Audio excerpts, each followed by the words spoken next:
has happened, then you shall know that there are prophet have been among you. So certain your brothers, keep your mouth closed and remain blameless. Okay, now I want to read this now. The apostles, I heard them say this. They said they made an oath. King Masha, King David. They said it. They said it. Now, Same thing. we're going to go into, and you hold what you got. We're going to go into the word oath. Right. And now, a solemn promise, often invoking a divine witness regards one future action or behavior. Similar to vow, sworn statement, promise, or pledge. Okay, now, go into Acts, you want to read it? I got it up. Okay, so now, Acts 23:19. go into an oath. What does an oath mean? You know, they're big on looking at words, going into the etymology of the words. Right. Okay, now we're going to find out what an oath means, a man-made oath, not of Yahweh by Shem Yahushua, not what the Lord said, but by what men said. Okay, Acts where up? Acts chapter 23. You can start in verse 12 and read to verse 14. So this is the book of Acts, chapter 3, and verse 12. It says, and when it was day, certain of the Jews banded together and bound themselves under a curse. So that's an oath. It's an oath. Oath is a curse. Keep on reading. Saying that they would neither eat nor drink till they have killed Paul. All right? And they were more than 40 which had made this conspiracy. And they came to the chief priests and elders and said, we have bound ourselves under a great curse, that we will eat nothing until we have slain Paul. So the oath that the apostles and the elders made is a curse. So it's a curse in the main, but the point is, that is a curse, so ain't no way King Masha, Elder Masha is King David. If the scriptures say that when you make a man-made oath, or if it's not under the power or under the battle of Yahweh Hashem Yahushua, it's not valid. You make a man-made oath, it's a curse. So Elder Masha, he can't be King David. Can't be. So how the hell y'all gonna get pissed off if we gonna obey the scriptures? Right. Instead of obeying a man-made doctrine. The scripture says, hey, we ought to obey in Peter, Acts 5:29, and the other apostles answered and said, we ought to obey the Heavenly Father rather than man. And see, and also too, since we're not following great millstone no more. Oh, you should keep on speaking. We're not following great millstone no more. All right, we're bugged out. We're no longer the truth. All right, as if the truth, all right, as if the straight gate that we made mention last week, straight gate, all right, entering into the kingdom of heaven, all right, is through great millstone. All right, it is not. Okay, all right. So again, man, we come in the spirit and power of Yahweh Shai. All right, in the authority in which we speak through the spirit and power of Yahweh Shai, and not through the spirit and power of man. Okay, we speak with the authority that has been given unto us. All right, concerning. I want to start off by giving our praises to Yahweh by Hashem, Yahweh Shai by Hashem, Barakakadash, double honors to the elders and apostles of Great Millstone that taught me this truth. Now, this is getting about this whole King Masha being David, and really just want to explain, because I see people arguing back and forth about it, and the truth is, it really don't matter either way. All right, mainly because, and I'm gonna go into details about it. If he was King David, this wasn't the time that was prophesied of the return of King David. All right, cause it's a chance he would, cause we don't know. If you weren't there, you can't call it for sure. Either way. So that goes for the brothers who trying to say, yeah, it was. Unless you was one of the brothers there, you can't even do that. All right. Now, this is John chapter 20, verse 24. But Thomas, one of the 12, called Didymus, was not with them, then Yahweh came. The other disciples therefore said unto him, We have seen the Lord. But he said unto them, Except I should see his hands and the prints of his nails, and put my fingers into the prints of the nails, and thrust my hands into his sides, I should not believe. All right, 'cause, sometimes it's hard to believe without proof. All right, without proof that it is. And the reason everyone can believe that Albert Bivens was Elijah is because Albert Bivens was fulfilling the prophecy. All right, guess get that. All right, so when you come in your lot and you fulfill a prophecy, it's easy for people to believe. All right, and the reason that people are having so much time believing hard time with the King Masha doctrine is because he didn't fulfill the prophecy. All right, Malachi chapter 4, verse 5. Behold, I will send you Elijah the prophet before the great and dreadful day of the Lord. And he should turn the hearts of the fathers to the children, and the heart of the children to their fathers. These I come and smite the earth with a curse. So Albert Bibbins fulfilled this prophecy to a T. And that's why there's no debate on whether Albert Bibbins was Elijah, because we all know that. All right, now let me get back to John and whether you believe King Marshall is King David or not, you probably should put a lot of respect on his name, man, because obviously, you know, if the apostles and the elders thought he was King Marshall, was King David, then what does it say? But Thomas, one of the 12. All right. And I think we forget that, there are, 12 great kings, right? 12 that's going that Yahweh Shah was dealing with on a high level. All right. And these brothers were working some works and doing some incredible miracles back then.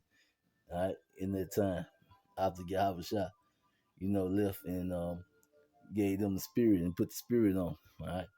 So there was 12 of these. And I believe, for people to think King Masha was who he is, that he had to be one of these 12 men. Now, he don't fulfill the prophecies for David, and that don't necessarily mean he wasn't David, because, let me just get the what you say, three of the scriptures about the the Deuteronomy 5 chapter 9. Alright, thou shalt not bow down thyself unto them, nor serve them. For I, the Lord, thy power, am a jealous power, visiting the iniquities of the father upon the children unto the third and fourth generation of them that hate me. And we know the reason is third and fourth generation, because you come back every 3-4 generations. Alright. So by that logic alone, King David has lived on this earth plenty of times. All right, and just to get one more for in case anyone ain't never heard this before, that everyone is reincarnated every third to fourth generation. So, Numbers 14 and 18.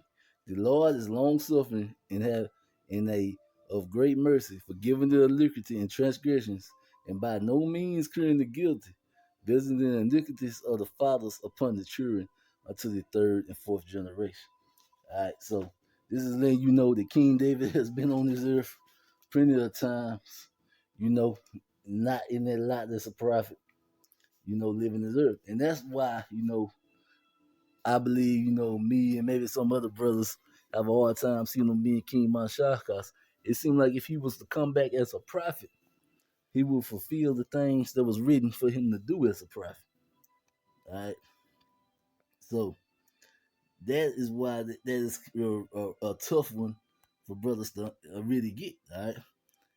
People should understand why this tough. I mean, all these things that he's supposed to do when he come back as King David. You know, brothers expect to see them things happening because it was foretold, it was written. All right, this is Exodus 34, verse 7. Keeping the mercy for 1,000, forgiving the iniquity and transgression and sin, and that will by no means clear the guilty, visiting the iniquities of the fathers upon the children, and upon the children, and upon the children until the third and fourth generation.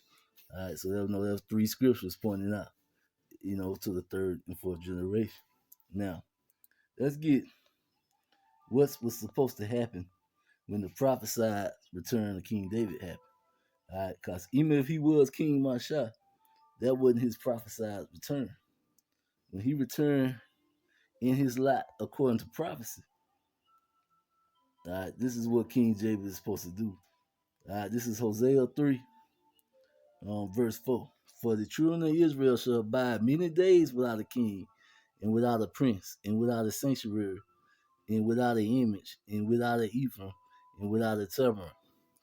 Afterward should the children of Israel return and seek the Lord their power, and David their king, and should fear the Lord in his goodness in the latter days. So it's saying, when he come back in that lot as David, you know, he's going to be the king of all Israel. All right. And Isaiah 32. All right. Behold, a king shall reign in righteousness, and the prince shall rule in judgment. All right. So, it's letting a king was going to reign in righteousness right there. All right. Now, we get Jeremiah 30. All right. Jeremiah 30. Jeremiah 30, verse 7. At last, for the day is great, so that none is like it. It is even in the time of Jacob's trouble, but he shall be saved out of it. For it shall come to pass in that day, said the Lord of hosts, that I will break his yoke from off thy neck, and will burst thy bonds, and strangers shall no more serve themselves of him. But they shall serve the Lord their power, and David their king, who I will raise up unto them. So it's saying, King David is going to be long in the middle of full blown Jacob's trouble. All right. We would know who King David is at that time, and the Lord is going to, show us who David, their king, is.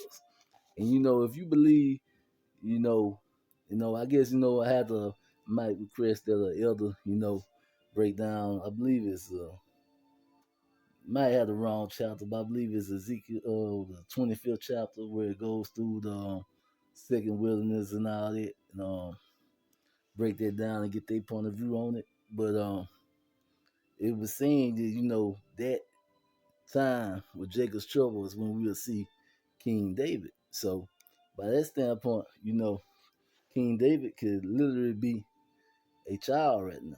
All right, so that is a possibility. All right, he could be reborn right now as a child. All right, and if you believe what you call it, Yair Israelites believe about the 400-year prophecy, which would be from 1619 to 2019, they believe it's a 30-year period of tribulation after that. So, yeah, King David could be born tomorrow and be raised up before 30 years, you know what I'm saying?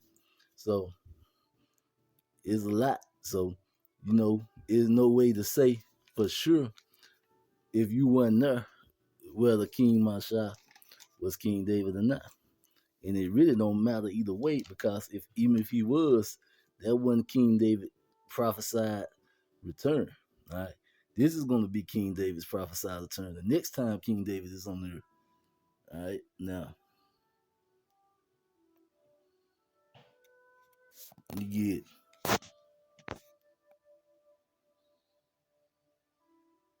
Ezekiel 37, right, and 22, right. And I will make them one nation in the land upon the mountain of Israel, and one king should be the king to all of them. And they should be no more two nations, neither should they be divided into two kingdoms anymore at all. Neither should they defile themselves any more with idols, nor their detestable things, nor with any of their transgressions. But I will save them out of their dwelling places wherein they have sinned, and I will cleanse them. So they should they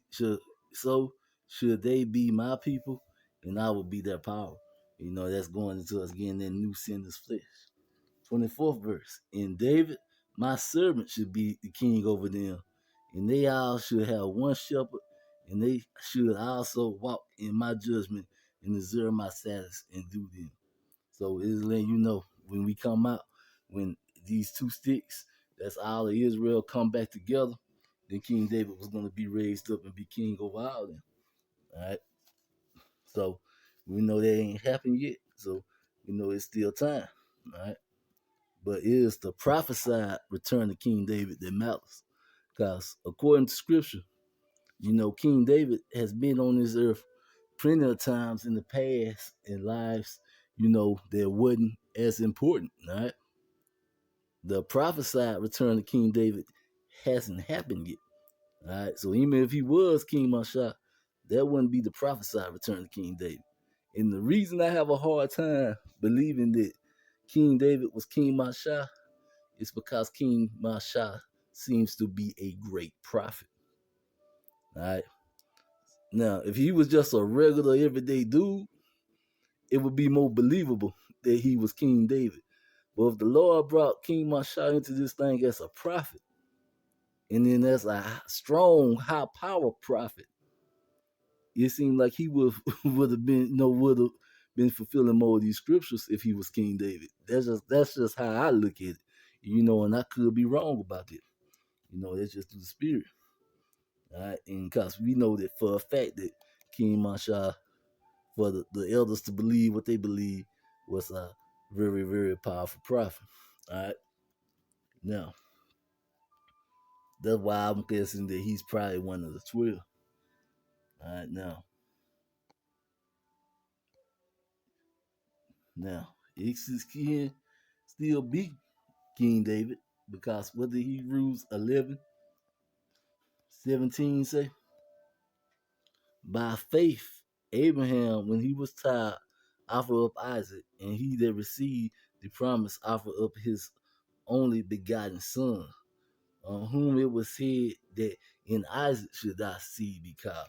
So Abraham was willing to give up his son. Why?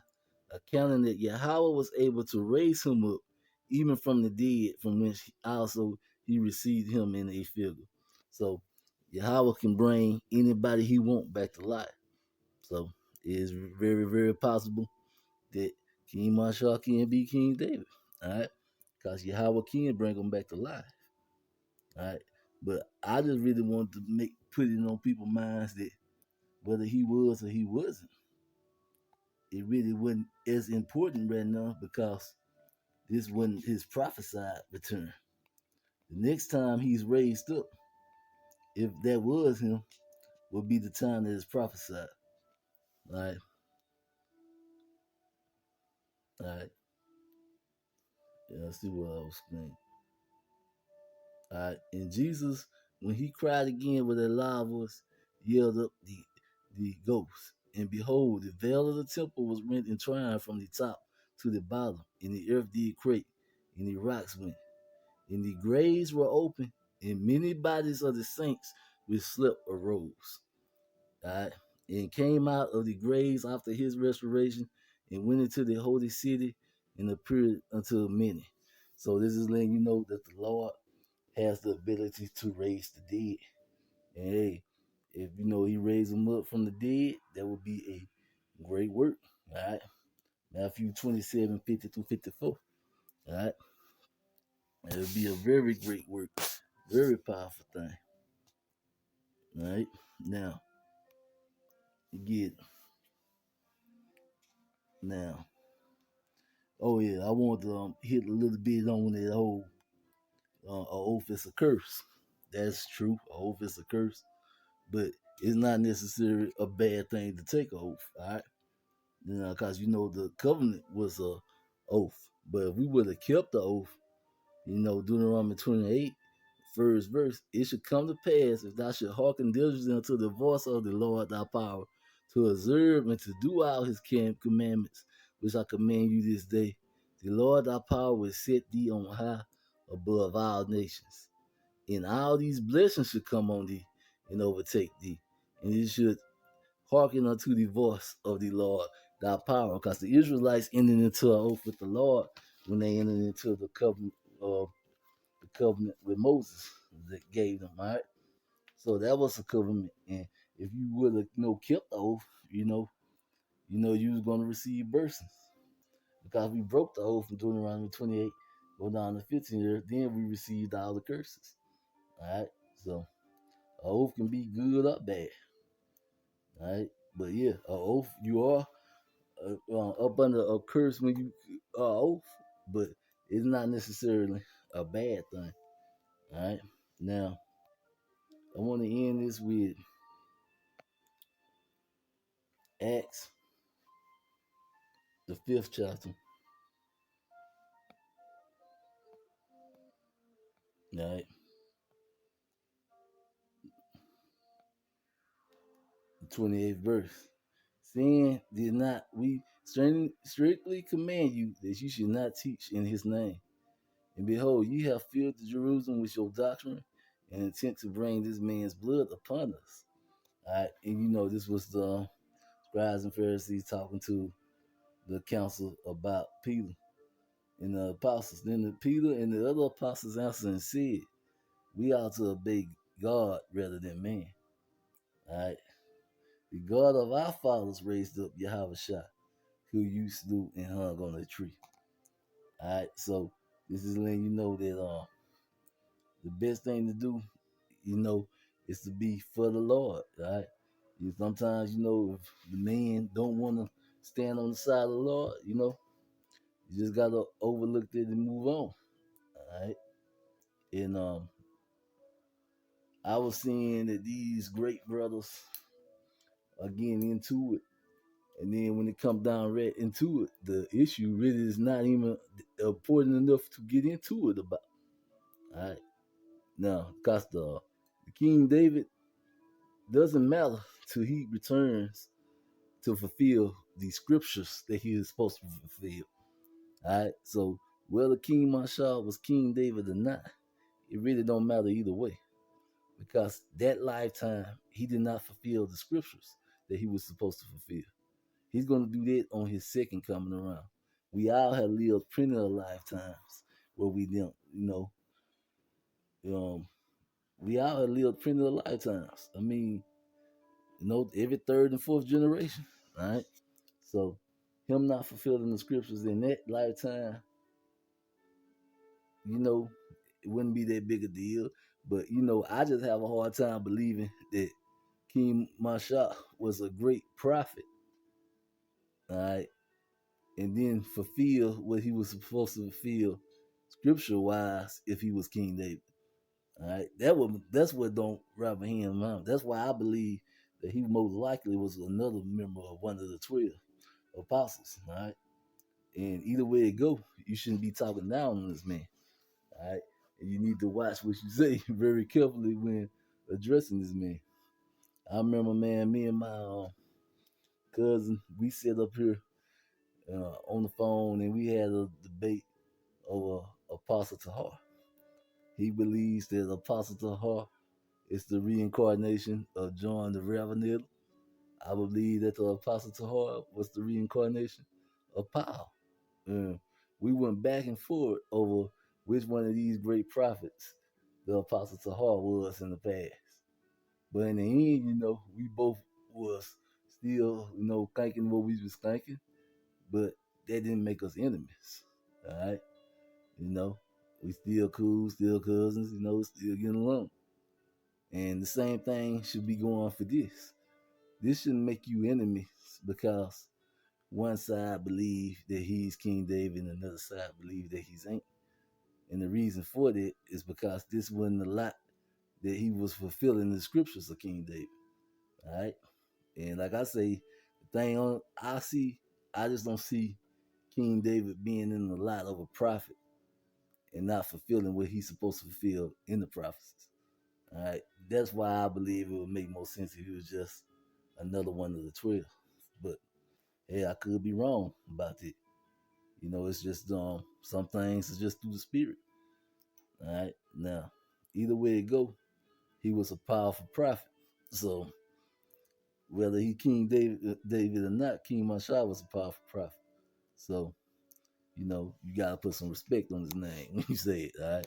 And like I said, no matter which one of these great prophets of old Apostle Tahar is, you still know through the spirit that he was a very powerful prophet, all right?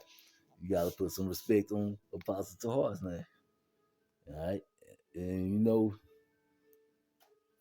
that's why I guess I'm just gonna leave it on it. And hey, King David is gonna return. All right. Whether he was King Masha or not, he's gonna return, and the way things look, it's gonna happen soon. Like I'm hoping it ain't what the Yah Israelites being that we gotta be in Jacob trouble for 30 years, but we'll see. Because none of us really knows the length of Jacob trouble.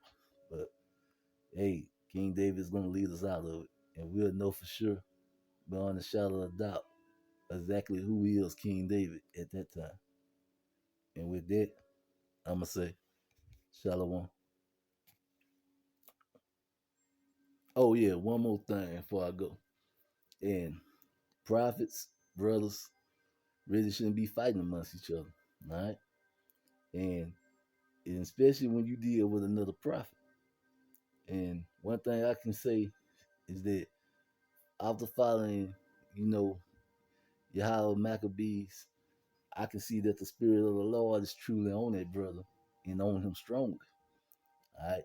That was the reason that King David wouldn't touch King Saul. All right. You don't put your hand on the Lord's lick. And Yahweh Maccabees shouldn't be going in, on Yah. We don't do tick for tack. All right. Because I don't think you deal by going tick for tack.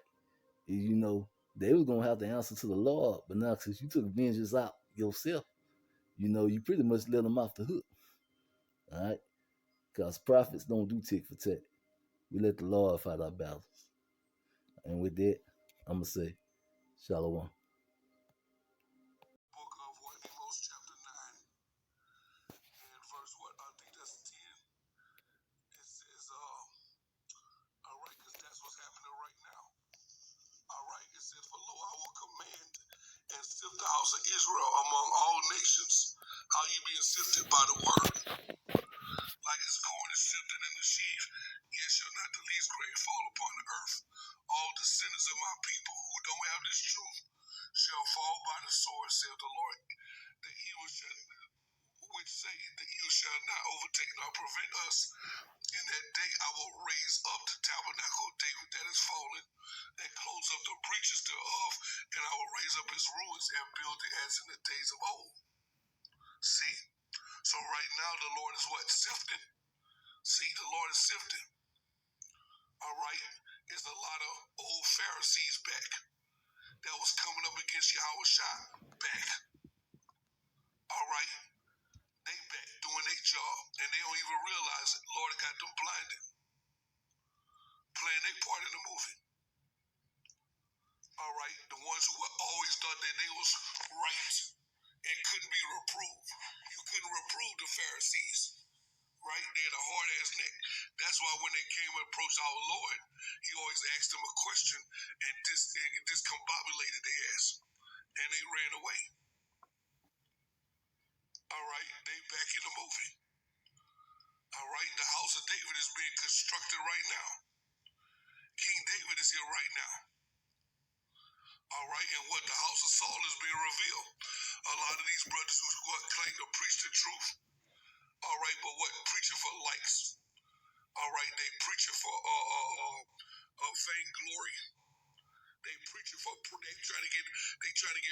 over Yahweh Shai. They trying to be glorified. They want people to reverence them. All right, men pleasers and dick pullers. All right, I do this because I love what I do. I love, and this is my life. And when I came with this truth, I said I have a heavy life. All right, and I'm doing the work of the Lord. All right, to the best of my ability, 144% of everything. How many of you brothers could say that you homeless and you lost everything for the truth? Not ain't many of y'all. You sit back in your nice bed, you got your nice car. I done lost every fucking thing for this truth. Is my walk lining up according to the scriptures? Yes, it is. I can say that. Okay? Can you say that? Can you say you done lost everything, you gave up everything to do the work of the Lord? Can you say that you gave up your woman, your kids, your house, your car? Can you say that? No, you can't.